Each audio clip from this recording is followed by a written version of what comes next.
हिंदुस्तान में एक revolutionary scheme आना चाहिए. When police or any directorate or any agency wants to interrogate women, there should be a facility to be done by video conference. इसके लिए हम आगे भी जाएंगे, सुप्रीम कोर्ट में हर जगह भी जाएंगे. It is not about me. It is for every common woman in this country. I want to take up this issue, and we will further take up the issue. Now, when it comes to the original ED summon, we will completely side with them, support with them, because we understand the obligations of the government and the agencies. We will 100% support them. Today the question is, when we look at Telangana data, from last August, in fact from last June, Government of India has constantly been sending its agencies to Telangana. Now question is why? Because Telangana assembly polls are there in this November, December. So the modus operandi of BJP has been कि जहां भी election है वहां मोदी से पहले ED पहुंच जाता है. तो हमारे तेलंगाना में भी यही हुआ है. तकरीबन सारे बिजनेस हाउसेस पे एक 500 प्लस बिजनेस हाउसेस पे आईटी रेड होता है. सीबीआई के रेड एक 100 होते हैं तेलंगाना के राज्य में. ईडी तो कम से कम 200 जगहों पे उन्होंने छापा मारा है. और एनआईए एजेंसी ने 500 to 600 मिनिमम लोगों को बुला के उनको डरा के धमका के अलग अलग तरीके के काम वहां पे चल रहा है. मैं ये लोगों के सामने, जनता के सामने आज रखना चाहती हूँ, क्योंकि ये मेरे अकेले का मुद्दा नहीं है. हमारे खुद के पार्टी में मिनिमम 15-16 लोगों को, एमएलएस को, एमपीस को, मिनिस्टर्स को टारगेट करके अलग अलग केसेस में बुलाने का काम कर रहे हैं. तो मेरा मोदी जी से, बीजेपी से एक ही विनंती है कि आप जनता के पास जाइए.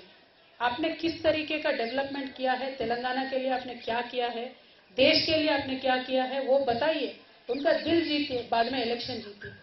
लेकिन हम इलेक्शन हारेंगे या जीतेंगे, एनफोर्समेंट डायरेक्टरेट यूज करेंगे, बैकडोर से गवर्नमेंट में आएंगे, इस तरीके का तो हमने देख लिया है. 9 राज्यों में चला है और तेलंगाना में वो चल नहीं पाया. उन्होंने कोशिश किया है लेकिन हमने चलने नहीं दिया. तो इसीलिए उनका अभी एफर्ट ये है कि किसी भी तरीके से ईडी डाल दो, धमका दो, डरा दो.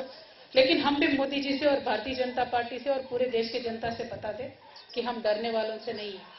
हम एक आंदोलन करके स्टेट को हासिल करके आज स्टेट में सरकार चला रहे हैं. आगे चल के भी हम जनता के लिए ही काम करेंगे और हम बराबर मोदी जी का, भारतीय जनता पार्टी का जो फेल्यूर्स है उसको एक्सपोज करते ही रहेंगे. देखिए, मोदी जी ने 2022 तक बहुत वादे किए थे. उन्होंने जवान को फेल कर दिया, इस किसान को फेल कर दिया, युवाओं को फेल कर दिया. हर एक सेक्शन में वो सिर्फ और सिर्फ फेल्यूर हो और कुछ भी नहीं. देखिए, आज ईडी के डायरेक्टर है, उनको एक्सटेंशन पे एक्सटेंशन मिलता है. सेबी के डायरेक्टर है, उनको एक्सटेंशन मिलता है. एसबीआई के डायरेक्टर है, उनको एक्सटेंशन मिलता है रिटायर होने के बाद. एलआईसी के डायरेक्टर है, उनको एक्सटेंशन मिलता है. क्यों मिल रहा है इनको? क्योंकि जहां ये बोलेंगे वहां वो जनता की पैसा निवेश करेंगे और बाकी ये जो एजेंसीज है वो जहां बोलेंगे वहां जाके काम करेंगे.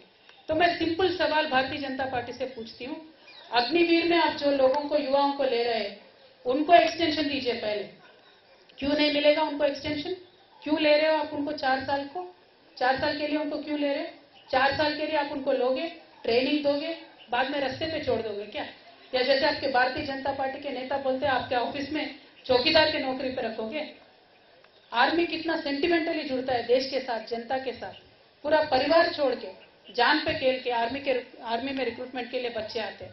तो मैं आज यहाँ से डिमांड करती हूँ मोदी जी से, आप 4 साल के लिए अग्निवीरों को ले रहे हो, उनका एक्सटेंशन दीजिए, परमानेंट कीजिए. क्योंकि आज भी आर्मी में 3.5 लाख वैकेंसीज है.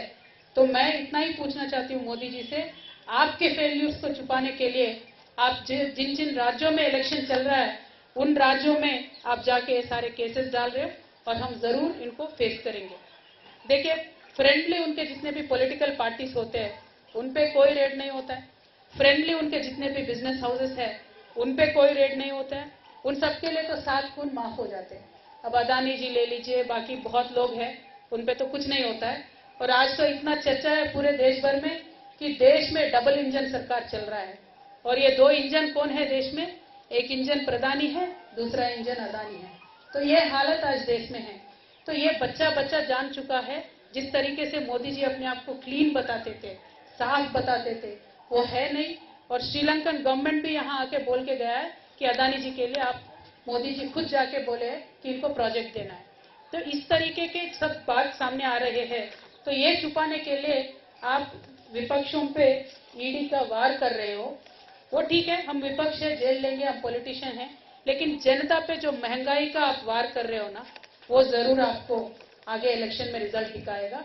मोदी जी आप काम उस पर करिए। मेरा विनंती ये है भारतीय जनता पार्टी से, please work on reducing the prices, please work on giving more subsidies, please work on giving more jobs.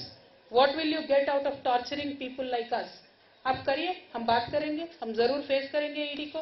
लेकिन आपके बीएल संतोष जी से भी बोलिए जरा हमारे तेलंगाना में आके सीट के सामने पेश हो जाए, आंसर करें, क्वेश्चन आंसर करें। किस बात की डर है आप? हमने गलती नहीं किया, हम तो आ रहे हैं ईडी में, हम कल भी जाएंगे, आपको जो करना है करिए, जो लीगल कोर्स है, लीगल एक्शन है, हम पूरा आपसे कोऑपरेट करेंगे। लेकिन बीएल संतोष जी क्यों केस पे केस करके, दावे पे दावा करके, स्टे के ऊपर स्टे क्यों लेके आ रहे हैं? इस बात को जरा जनता गौर करके सोचे। मेरी जनता से एक ही रिक्वेस्ट है, जिस देश में गांधी जी पैदा हुए हैं, उस देश में आज झूठ का राज चल रहा है। झूठ पे झूठ, झूठ पे झूठ, झूठ पे झूठ हमें बोला जा रहा है।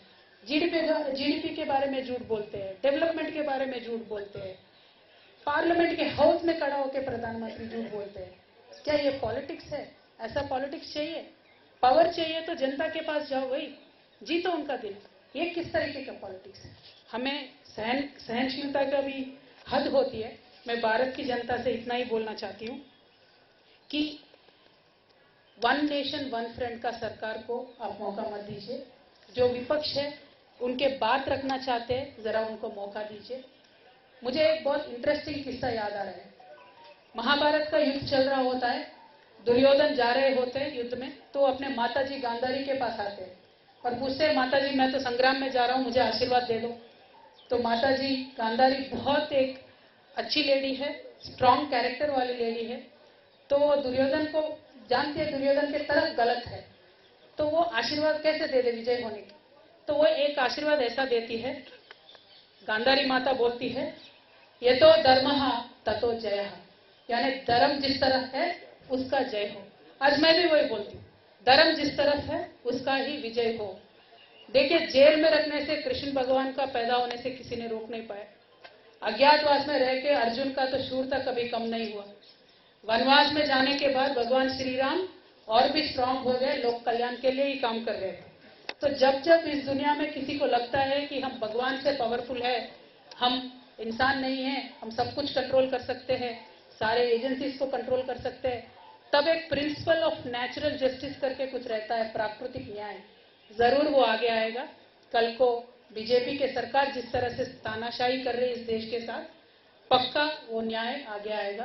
तो मैं आज भी वही बोलती हूँ, हम ईडी में जाएंगे, वो आप जहां जहां बुलाएंगे वहां जाएंगे, क्योंकि हम मानते हैं कि हमारे साथ सत्य है, न्याय है, धर्म है।